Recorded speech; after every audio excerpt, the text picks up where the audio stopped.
اور یہ پیغام اللہ کا ہے اور دینا اپنے بندوں کو چاہتا ہے، مگر اس پیغام کے پہنچانے کے لیے وہ خود اپنے محبوب کو وسیلہ بناتا ہے۔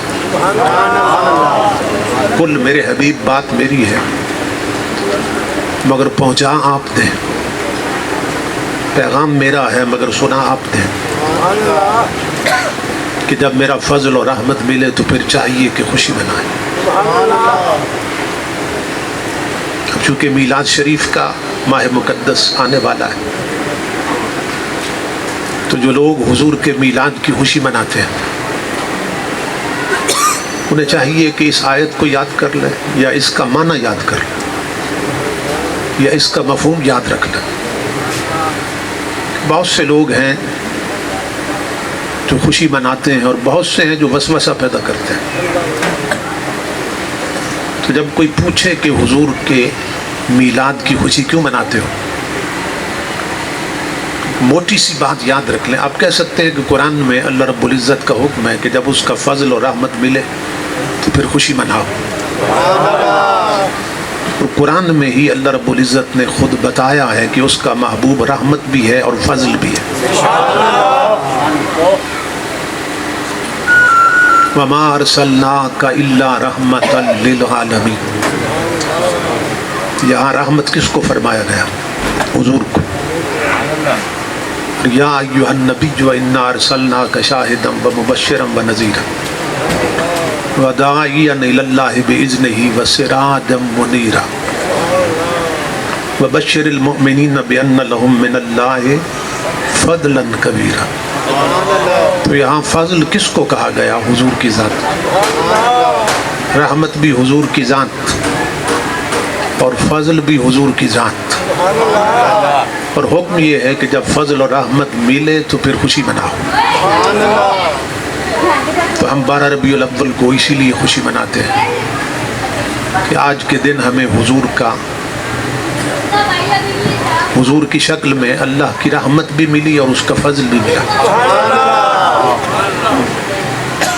اور اللہ رب العزت خود فیصلہ فرما رہا ہے کہ کسی اور سے پوچھنے کی ضرورت نہیں ہے کہ یہ خوشی منانا کیسا ہے۔ فرمایا جو کچھ جمع کر رہے ہو، دنیاوی مال و متاع، جو کچھ جوڑ رہے ہو، جمع کر رہے ہو، اس سے یہ خوشی منانا بہتر ہے۔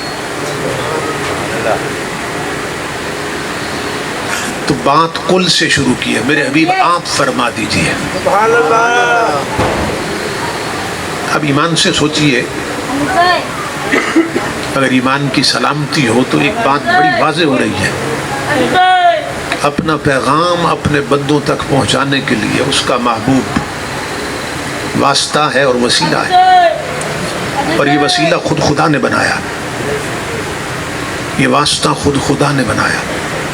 کل میرے حبیب آپ میرے اور میری مخلوق کے درمیان وسیلہ بن جائیں، واسطہ بن جائیں۔ تو نبی اکرم صلی اللہ تعالیٰ علیہ وآلہ وسلم اللہ کا فضل بھی ہے اور رحمت بھی ہے۔ اگر لفظوں پہ غور کیا جائے تو یہاں ایک اور بات واضح ہو رہی ہے۔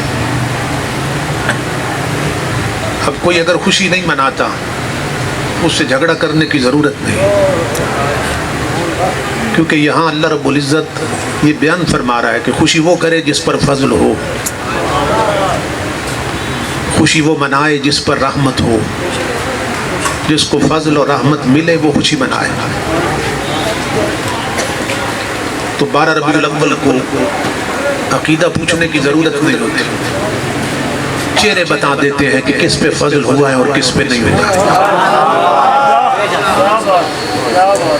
گھروں کی سجاوٹ بتا دیتی ہے کس پہ فضل ہوا ہے اور کس پہ نہیں ہوا ہے۔ چھتوں پہ نالین رسول کے لہراتے ہوئے جھنڈے بتا دیتے ہیں کس پہ فضل ہوا ہے اور کس پہ رحمت ہوئی۔ تو حضور اللہ کا فضل بھی ہے اور اس کی رحمت بھی ہے۔ جتنے بھی اعمال ہم سر انجام دیتے ہیں کہ جن کے بارے میں یہ عقیدہ رکھتے ہیں کہ یہ اگر قبول ہو گئے تو اس پر ثواب ملے گا، یعنی جو بھی ہم نیکی کا کام کرتے ہیں یہ سمجھ کر کے یہ نیکی کا کام ہے، اور اگر قبول ہوا تو اس پر اللہ رب العزت ثواب عطا فرمائے گا۔ تو مقبولیت کے اعتبار سے اور قبولیت کے اعتبار سے اعمال کی دو قسمیں ہیں۔ بعض اعمال ایسے ہیں جو ظنی القبول کے درجہ پر ہیں، اور بعض اعمال ایسے ہیں جو قطعی القبول کے درجہ پر ہیں۔ ظنی القبول ان عملوں کو کہتے ہیں ظنی القبول کہ جن کے کرنے والا یقین سے نہیں کہہ سکتا کہ میرا یہ عمل مقبول ہے، ظن رہتا ہے، ظن کہتے ہیں گمان رہتا ہے کہ ہو سکتا ہے قبول ہو جائے، ہو سکتا ہے رد ہو جائے۔ جن عملوں کے بارے میں قبولیت کا یقین نہیں ہوتا وہ اعمال ظنی القبول کے درجہ پر ہے، اور جن کے بارے میں یقین ہوتا ہے کہ یہ عمل اللہ کی بارگاہ میں قبول ہے، اس عمل کو قطعی القبول عمل کہتے ہیں، اور ان اعمال کو قطعی القبول اعمال کہتے ہیں۔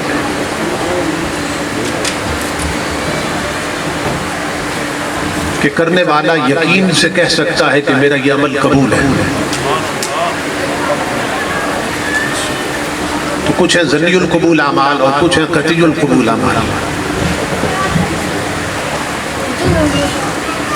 اب ایمان سے بتائیں کہ زندگی بھر نماز پڑھنے والا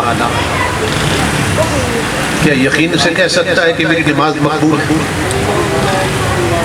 عمل بہت بڑا ہے، سب سے بڑھ کے اس کی تاکید آئی ہے، لیکن مقبولیت کے اعتبار سے اور قبولیت کے اعتبار سے ظن کے درجہ پہ، گمان کے درجہ پہ ہو سکتا ہے قبول ہو جائے، ہو سکتا ہے رد ہو جائے۔ اسی طرح روزہ بہت بڑا عمل ہے، زندگی بھر روزہ رکھنے والا یقین سے کہہ سکتا ہے کہ میرے روزے مقبول ہیں،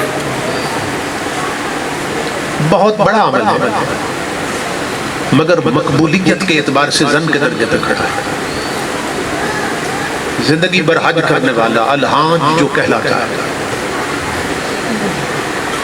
وہ کہہ سکتا ہے کہ میرے حج مقبول ہے، عمل بہت بڑا ہے مگر ظن کے درجہ پہ کھڑا ہے، ہو سکتا ہے قبول ہو جائے، ہو سکتا ہے رد ہو جائے۔ زندگی بھر زکوٰۃ دینے والا یہ کہہ سکتا ہے کہ میری زکوٰۃ مقبول ہے، عمل بہت بڑا ہے مگر ظن کے درجہ پہ کھڑا ہے، گمان کے درجہ پہ کھڑا ہے، ہو سکتا ہے زکوٰۃ قبول ہو جائے، ہو سکتا ہے رد ہو جائے۔ تو دو چیزیں کبھی رد نہیں ہوتی، دو چیزیں کبھی رد نہیں ہوتی، نہ مصطفیٰ پہ درود رد ہوتا ہے، نہ حضور کا میلاد رد ہوتا ہے۔ سبحان اللہ، کیا بات ہے، سبحان اللہ۔ ممکن ہے نمازی کی نماز رد ہو جائے، حاجی کی حج رد ہو سکتے ہیں، زکوٰۃ دینے والے کی زکوٰۃ رد ہو سکتی ہے، روزے رکھنے والے کے روزے رد ہو سکتے ہیں، پیشانی پہ بنے ہوئے سجدوں کے داغ ٹھکرائے جا سکتے ہیں، زندگی بھر کی تبلیغ دین رد ہو سکتے ہیں، لیکن نہ حضور پر درود رد ہوتا ہے، نہ حضور کا میلاد رد ہوتا ہے۔